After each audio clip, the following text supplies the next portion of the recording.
Hello fellow Royals, welcome to the first weekly installment of 2RCR Spiritual Fitness. I'm Padre Gale and I'd also like to extend a welcome to your family or whoever else might be watching.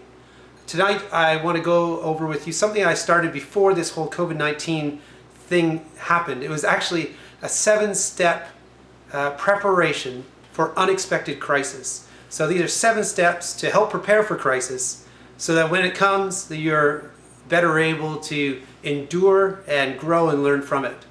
I think that there's a lot here still for us in the midst of all this is going on, and some of it we may not be able to do right now, but hopefully with what's going on, we can be reminded about the sort of things we have to do once this is all behind us. So step 1, figure out what you believe and don't believe, and be secure enough in that belief or lack of belief that you're willing to take seriously and engage those who believe differently than you. I think that so much of our fighting, the way that we are unkind to each other, comes from an inability to hear and take seriously others' beliefs. And I personally feel like a lot of the time this comes out of a sense of insecurity, of just not being sure or not having really spent enough time thinking about what we believe. I think that we can grow so much more when we are around people who believe differently than us, and we're able to listen to them genuinely and take seriously where they're coming from, hear them. And I think that will help them to hear us more as well. And you never know, actually, if you're open, you might change. And I know that's scary to a lot of people, but honestly, change is the only way we ever grow. And so I ask that you figure out what you believe or don't believe and work it out and continue to talk to people about what they believe or don't believe. Step 2, be prepared at all times to have a meaningful, authentic, and extemporaneous answer to the question, what is the meaning of life? I mean, this is a question that's so fundamental to everything we do. We all have an answer, whether it's well-formed or not. I think that we could do very well by spending time thinking about it. What is the meaning of life?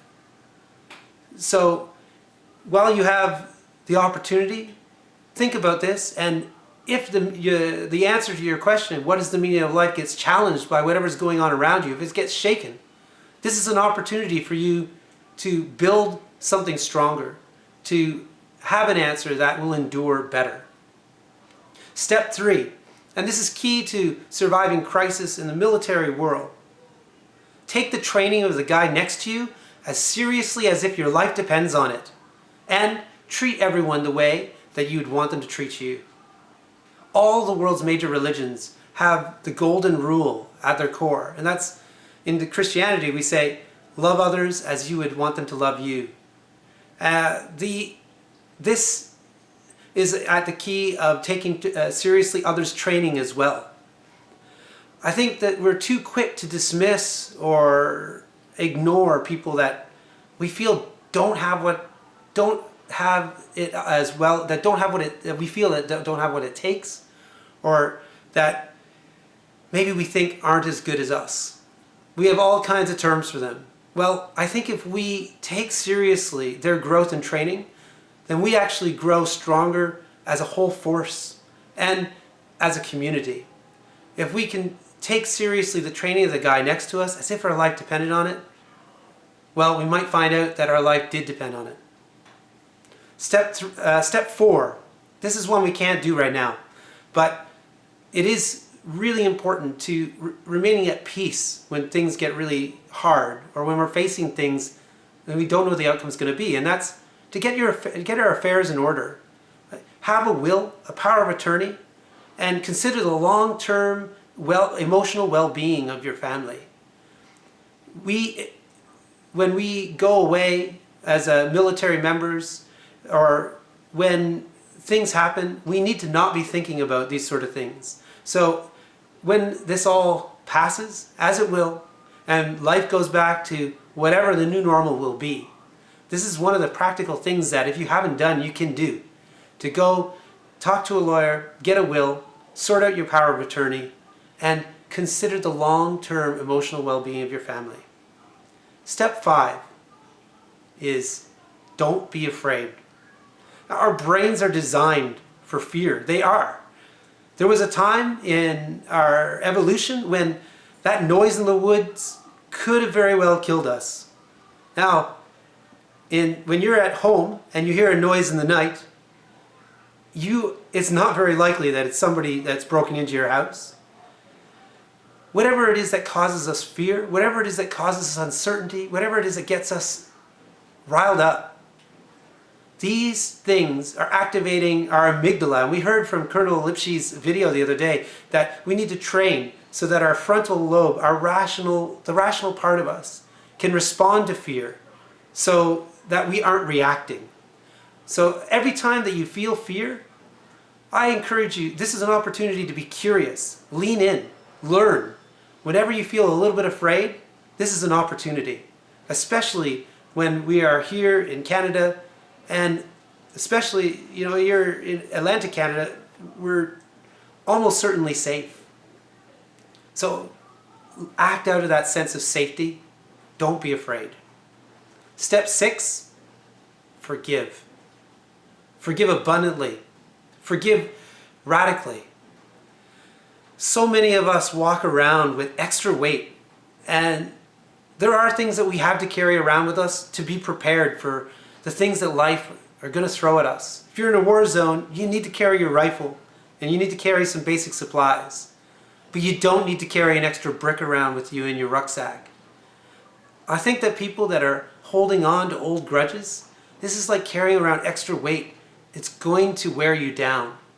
It is going to put extra strain where there doesn't have to be. So think about your grudges and take the time to work out who is suffering from you holding on to those grudges.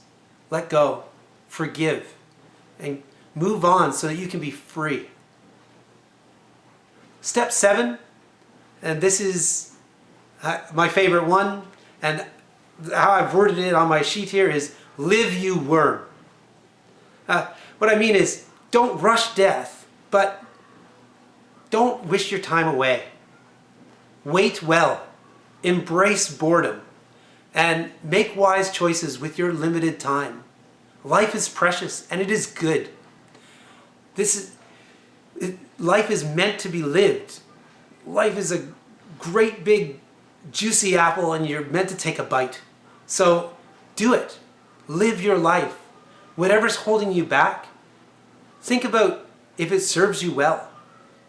And when you have time that you wish something else was happening, take that opportunity to make the most out of whatever it is. If you're bored, well, let it be the mother of new invention. If you're annoyed, let this be an opportunity to train yourself to temper your reactions. And if you find yourself making bad choices with your life, change. We all know what's right. I believe that you have the truth written on your heart, that you know the difference between right and wrong already. So I ask you, for the sake of your well-being, to do what you can to make good choices. I don't always do this. I'll be the first to admit it. But I hope that every time that I don't, this is another opportunity for me to learn. And I believe that grace abounds, which means that I need to continue to realize that I'm not defined by my past mistakes, but rather I'm defined by where I go next. Well, I hope that these 7 points have helped you in some way. I don't know what I'm going to do next week yet. I'm open to suggestions. If you want to comment underneath this video, if you have a topic that you want me to talk about, I'm willing to consider it. I hope that this message receives you well and that you are able to use this time, all times, to practice spiritual fitness, to be spiritually well. Take care. Pro Patria.